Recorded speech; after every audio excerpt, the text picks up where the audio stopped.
निर्मल जिला तानोर मंडल मुस्तकिर में कार्तिका पूर्णिमा की तकरीब बड़े ही जोश और खरोश से मनाई गई। मंदिरों में कार्तिका पूर्णिमा के पेश नज़र पुजारियों ने खुसूसी पूजा का एहतमाम किया था। गांव में मुख्तलिफ किस्म की दुकानें बड़े बड़े वेल झूले लगाकर मेला सजाया गया था, जिसमें खवातीन और बच्चे खरीदारी करते हुए देखे गए।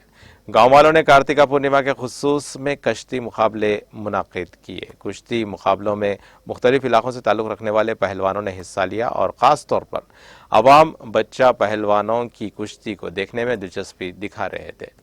SIB विक्रम की निगरानी में पुलिस ने मेले में जारी रेसलिंग मुकाबलों के मौके पर किसी भी नाखुशगवार वाक़े को रोकने के लिए सख्त हिफाजती इंतजाम किए थे।